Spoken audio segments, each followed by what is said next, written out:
Well, hello again, everyone, and welcome to our latest webcast that we're bringing you from Travel Weekly as part of our Roadmap to Recovery series. And I'm delighted to be joined today by two faces that will be very familiar to you. Tony Roberts, who is currently Vice President for UK and Ireland of Princess Cruises, and Lynn Narraway, currently Managing Director UK and Ireland for both Holland America Line and Seabourn. But we've just reported, you've probably seen the news, that they're both taking on new roles. Tony is switching within the group, of course. This is still within Carnival Corporation, and Tony's switching to Seabourn into a new role of Global Vice President of Commercial Operations. And Lynn is going to be expanding her role beyond the UK and Ireland for Seabourn into Europe. But as part of that, I guess, relinquishing Holland America Line. So we're going to talk to them a little bit about their new roles. Long intro, but I wanted to be clear what you're going to be doing now. But perhaps, Tony, you can explain a little bit about your new role and how pleased or excited you are to be joining Seabourn. Thanks, Lucy. Great to be here, and really very excited to be joining the Seabourn team. It's a fantastic time to be joining such an amazing brand. And to be able to take on a role that's across the global organization, but whilst also working with arguably one of the best teams in travel with Lynn's team here in the UK and across Europe. So what a great opportunity to stay within the group, but to do something completely different. Absolutely. And for you, Lynn, I mean, obviously you've worked closely with Tony, you've been in the same office. It's not like you don't know each other. So but this is a new role. You're going to be reporting into Tony now. So just tell us about how things are going to change for you. Well, yeah, Tony's been a close colleague for a number of years, and as well as working together within the Holland America Line group, we've also obviously sat on the CLEAR executive committee for many years, and worked together closely during COVID. And I'm Tony's role is a global one, so I'm lucky that he's based in the UK because before COVID, I think these senior global roles would normally be based in the US in the head office. So it'll be great to have Tony here in the UK in Carnival House in Southampton as we transition the team to focus on UK and Europe. So I feel very, very pleased that he's going to be here. And with regard to Europe, I'm really looking forward to it. I mean, I used to live in Switzerland years ago when I worked for American Airlines, and it's ironic that 50% of the sales of global sales for Seabourn come from the UK and Europe. So with Switzerland, Germany, Belgium being prime markets for Seabourn, so exciting that hopefully I'll be able to go back to Switzerland and revisit my youth. And who currently looks after those European markets then, Lynn? Because at the moment it's my colleague Nico Blythrod, who also looks after Holland America Line. So he'll be taking the UK and Europe for Holland America. So we'll be working together obviously over the next few months to transition. Okay, all right. So before we just come on a little bit more to both of your roles individually, this is then quite a sort of deliberate restructure, isn't it, to separate the two brands? So why? Because they've obviously worked quite well with people looking after both of them for a while. So why do you think, either of you can take this, but why now to keep them, to have separate teams looking after the two different brands? I think basically because the UK travel partners have done such a good job. I mean, the Seabourn sales over the last few years has been so much focus that the business has grown so much thanks to our wonderful travel partners, and it gives both brands more focus. It's going to be a wrench. I worked for Holland America for many years, and I've never worked just on one brand. I've always had more than one brand. So Carnival Cruise Lines and Holland America Line, then Holland America Line and Seabourn. So it's a new focus for all of us, and I think huge opportunity, more focus, huge opportunity. All right, well, let's Yeah, come back to that.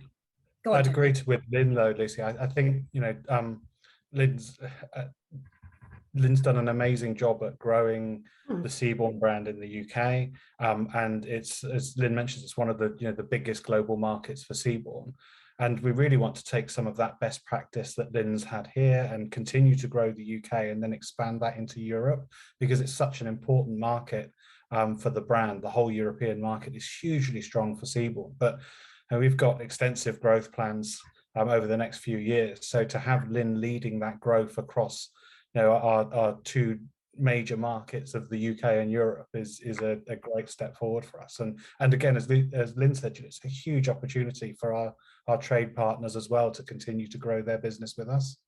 Okay. And we've got the two new expedition ships, of course, arriving, Seabourn Venture this year and Seabourn Pursuit next year. So that's, you know, that's even more opportunities for growth in Europe as well. And I hope we can take some of the success that we've had here in the UK and replicate it into some of the European countries. So yeah, we're all very excited. And when you talk about the wrench then, losing Holland America Line, explain to us what will happen, because Nico he won't be based in the UK then.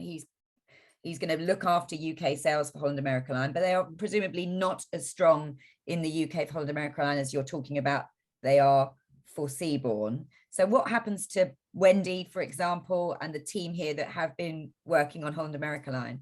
Well, for the time being, it's business as usual. The three brands are continuing as we are, so nothing's going to change in the short term. But yes, long term, we will be looking at new structures. And the good news is, you know, there will be two very focused brands, one for Seabourn, one for Holland America, and then of course Princess as well. So as soon as we have those details, we'll share them. But in the meantime, it's business as usual, and we carry on with two brands for the time being. But you say that for the time being, but don't you move across it? Well, Tony, you start on March the 1st. When does your new role start, Lynn? Oh, but my new role will start once we've finished the transition and we've got the structures in place. So for the time being, I'll be still working. Okay. And can you give us an idea of the timescale on that? I think, Lucy, I think probably the way to think about this is that we're all already doing our new jobs, but we're also doing our old jobs. So as Lynn said, it's pretty much business as usual until the new structures are absolutely in place and transitioned. Okay. But in the meantime, you know, I continue to focus on Princess, although I'm starting to work on some of the commercial areas for Seabourn. Lynn is starting to understand and get involved a bit more in the European markets for Seabourn now, but keeping hold of Holland America and making sure that we continue to support our trade partners across all three brands. Yeah. So that's why I'm asking. It's my job to make sure if anybody watching this is thinking, absolutely, oh God, I'm going to lose my contacts here, or how's it going to work? And is there going to be less focus?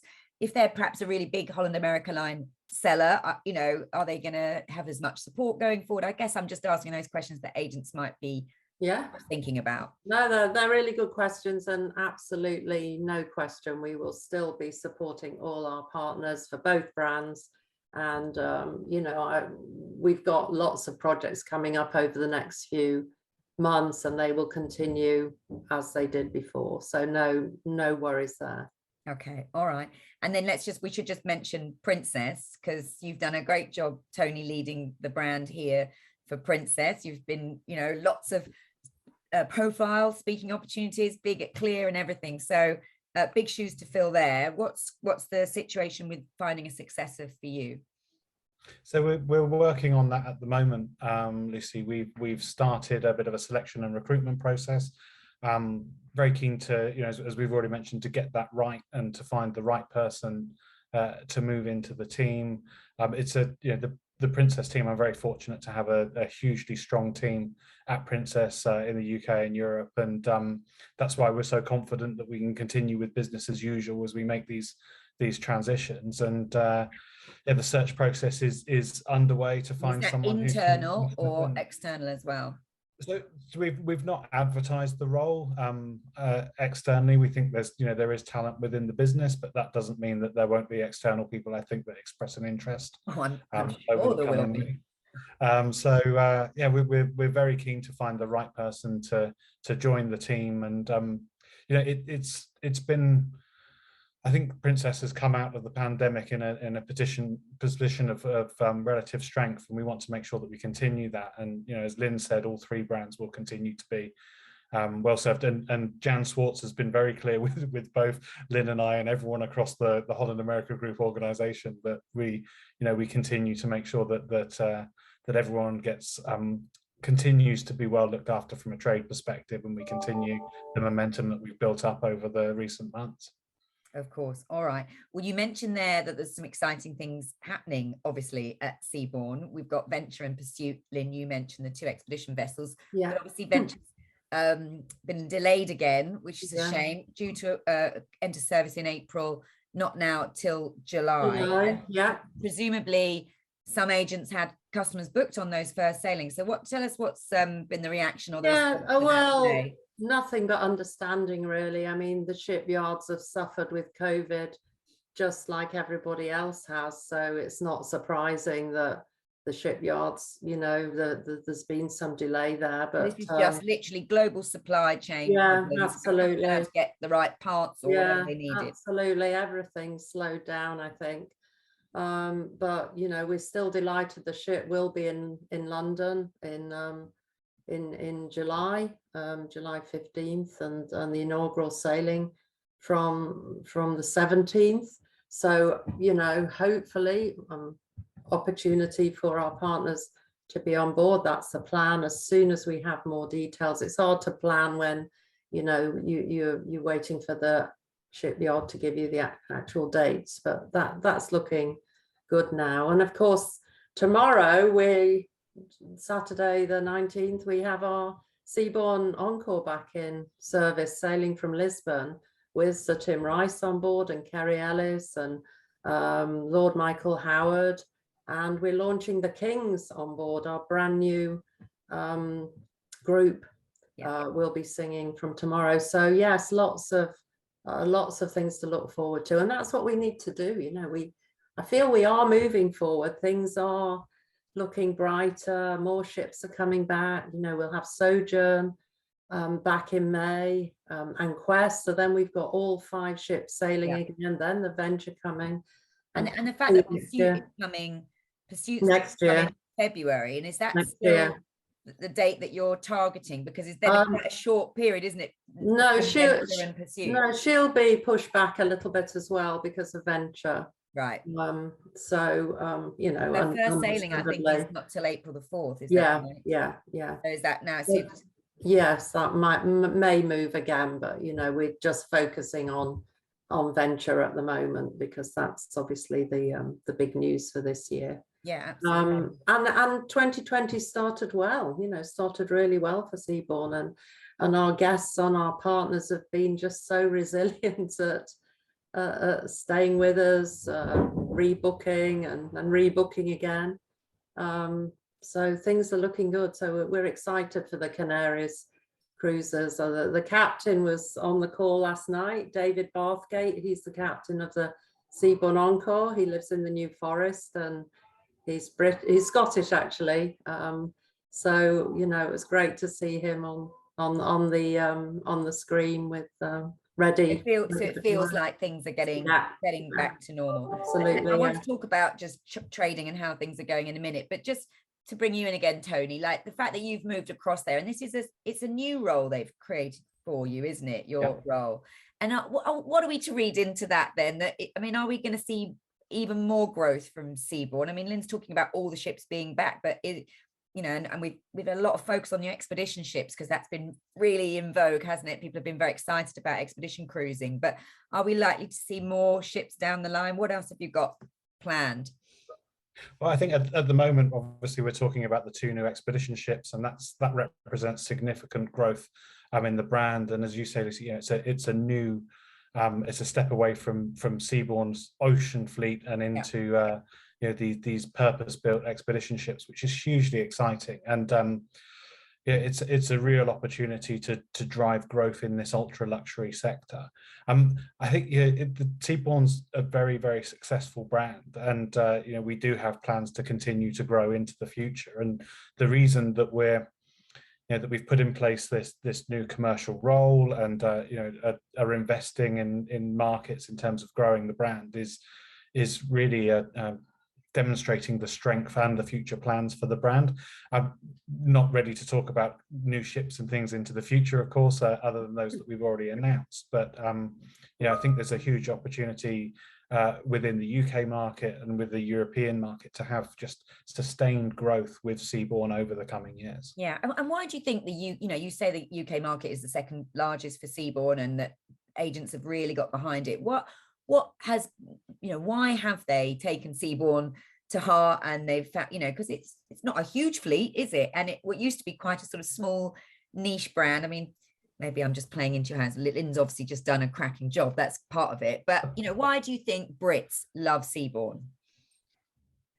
Well, I think for the first part, our travel partners understand the brand, and they also understand their clients.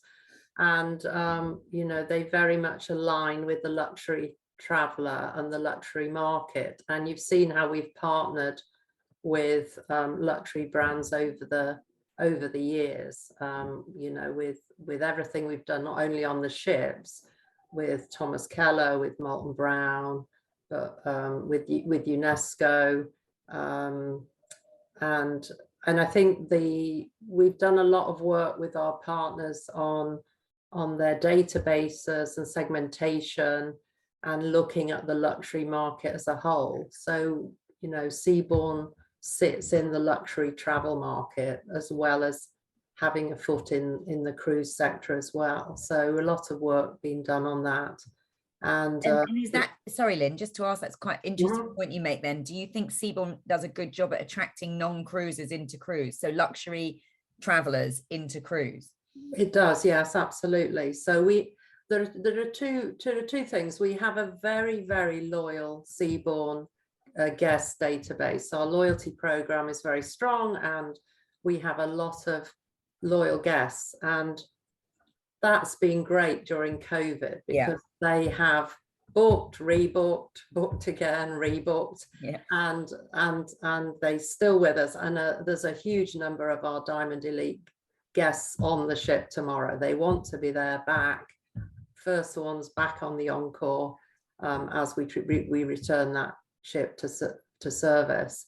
But there's still this huge untapped potential in the luxury travel sector, and with then with the 2 expedition ships even more so, because those guests are going to come. They'll have been on African safaris, they'll have been on upscale touring holidays, or they'll have been to the top hotels in the world. And it's how we educate and put Seabourn in front of them to explain just what our brand is and where and it's a big job to do, because of course the expedition cruising sector is now becoming quite busy. It is, but that's opportunity as well. And I think the difference with Seabourn is we are an ultra luxury brand that has started to build expedition ships, but we've been doing expedition for 5 years.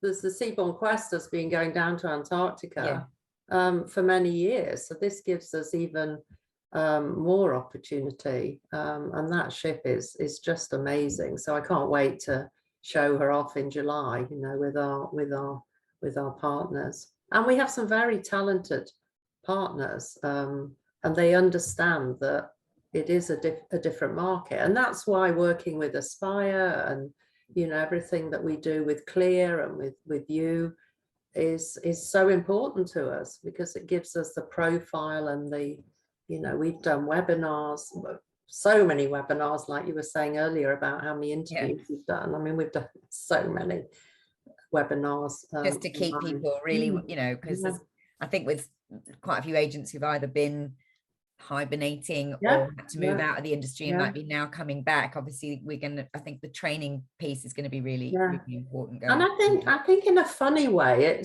it's brought us closer together, because we've been having Teams or Zoom calls with partners much more regularly than we would have seen them face Yes. to face in the past, because we're a small team, you know. Mm-hmm. So in a way, we've connected with them even more often than we had pre-COVID, which has been fantastic. I think that's helped us all.